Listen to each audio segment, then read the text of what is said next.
Halo semuanya, Assalamualaikum warahmatullahi wabarakatuh. Perkenalkan, saya Nur Alia dengan NIM K1A1222116 dari Fakultas Kedokteran Universitas Halu Alio.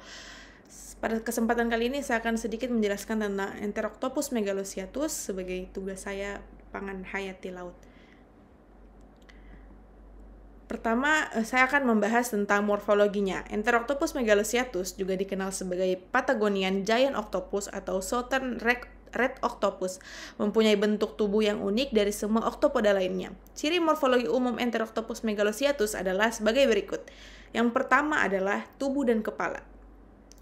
Tubuh dan kepala gurita berukuran sedang dan panjang, mantel sekitar 22,5 cm dan dapat mencapai lebih dari 1 meter panjang totalnya.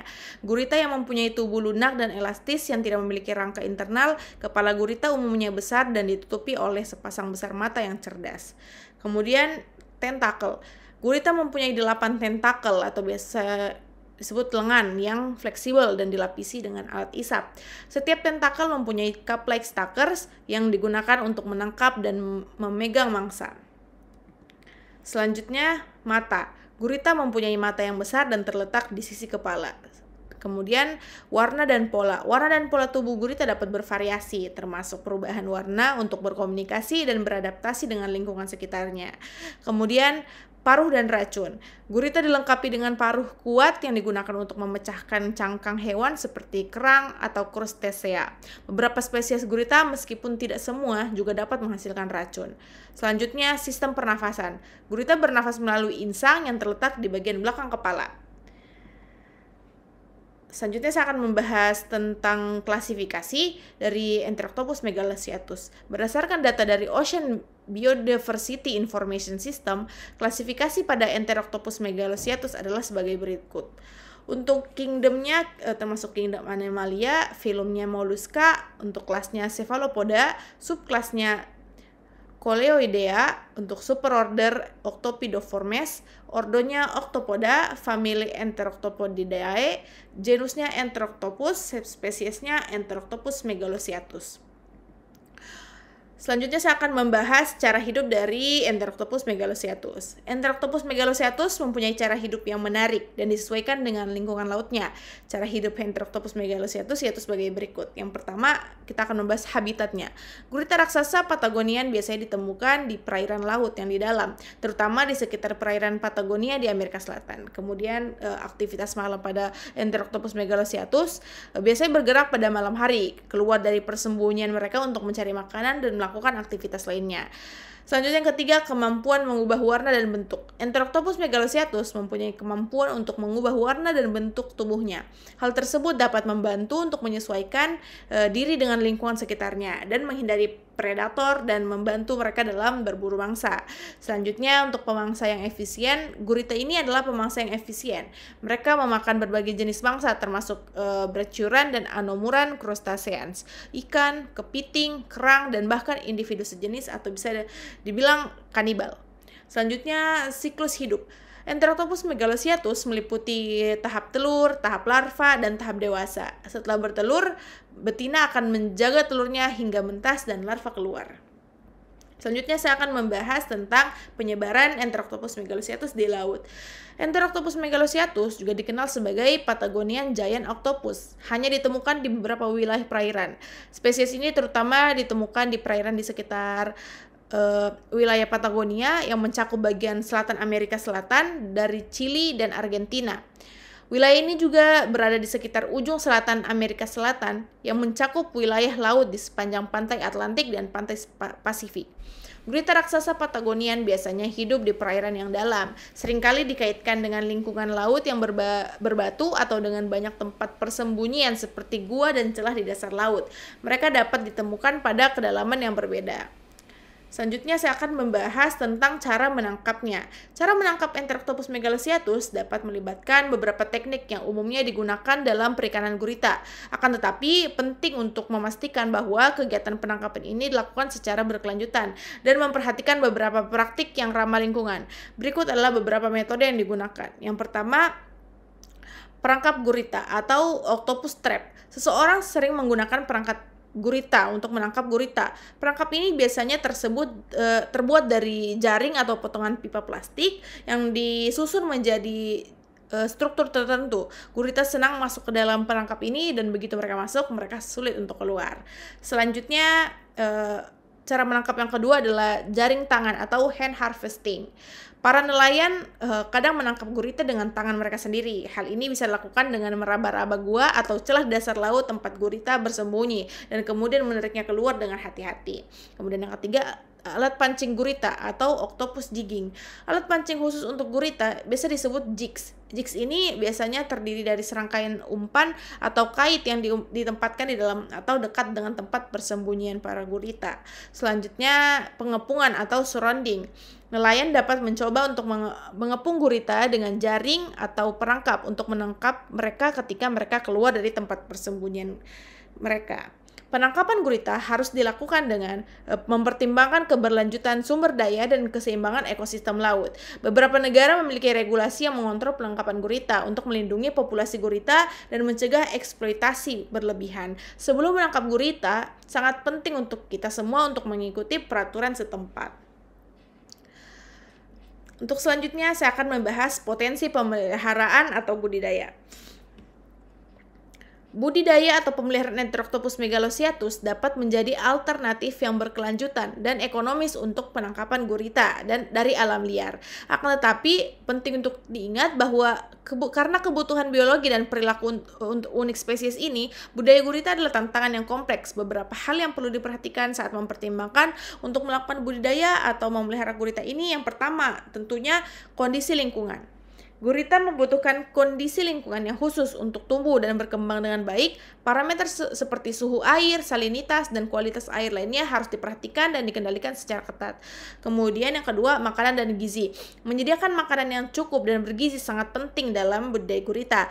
Ini melibatkan pemahaman yang baik tentang kebutuhan nutrisi gurita dan penyediaan pakan yang sesuai. Selanjutnya, pemilihan lokasi pemeliharaan. Lokasi pemeliharaan harus dipilih dengan hati-hati untuk menciptakan kondisi yang optimal bagi para gurita. Ini dapat melibatkan faktor seperti suhu air, aliran air, dan perlindungan dari cuaca ekstrim.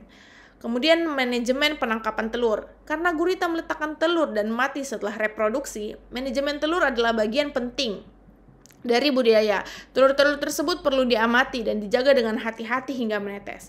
Kemudian, perhatian terhadap kesejahteraan gurita. Perawatan yang baik terhadap kesejahteraan gurita sangat penting. Ini melibatkan pemahaman tentang perilaku dan kebutuhan gurita, termasuk aspek-aspek seperti tempat persembunyian dan pengelolaan stres. Selanjutnya, kesehatan dan keamanan untuk para gurita harus menjadi prioritas. Hal tersebut melibatkan pemantauan kesehatan gurita, pencegahan penyakit, dan tindakan pencegahan keamanan lainnya. Oke, selanjutnya saya akan membahas manfaat bagi manusia. Manfaat bagi manusia dari Enteroktopus megalosiatus itu apa aja sih? Yang pertama itu ada beberapa manfaat umumnya. Yang pertama, sumber pangan. Gurita raksasa Patagonian merupakan sumber protein laut yang penting bagi banyak komunikasi pesisir di wilayah Patagonia, terutama di Chili dan Argentina. Daging gurita dianggap sebagai makanan lezat dan bernutrisi. Kemudian yang kedua, industri perikanan. Penangkapan gurita memberikan kontribusi ekonomi yang signifikan melalui industri perikanan. Pengelolaan yang baik dari sumber daya ini dapat menciptakan lapangan pekerjaan dan pendapatan bagi masyarakat setempat. Kemudian yang ketiga, yaitu potensi pemeliharaan. Jika budidaya atau pemeliharaan gurita raksasa Patagonian berhasil dikembangkan, maka dapat menjadi sumber daya laut yang lebih berkelanjutan daripada penangkapan dari alam liar. Budidaya dapat membantu mengurangi tekanan terhadap populasi liar dan memastikan keberlanjutan sumber daya. Kemudian yang keempat, pengembangan ekowisata. Keberadaan gurita raksasa Patagonian juga dapat menjadi daya tarik ekowisata. Pemantauan gurita di habitat alamnya dapat menjadi kegiatan menarik bagi wisatawan yang tertarik pada kehidupan laut. Selanjutnya yang terakhir, kajian ilmiah. Penelitian mengenai gurita raksasa Patagonian dapat memberikan wawasan ilmiah yang berharga tentang perilaku, ekologi, dan dinamika populasi spesies ini. Penelitian ini dapat membantu dalam pengelolaan yang lebih baik dan pemahaman ekosistem laut secara keseluruhan. Selanjutnya saya akan membahas tentang kandungan gizi yang ada dalam Enteroctopus megalocyatus. Berikut ini adalah beberapa komponen gizi yang umumnya ditemukan dalam daging gurita. Yang pertama tentunya adalah protein. Protein pada gurita merupakan nutrisi esensial untuk pertumbuhan dan perbaikan jaringan tubuh manusia. Kemudian yang kedua, vitamin.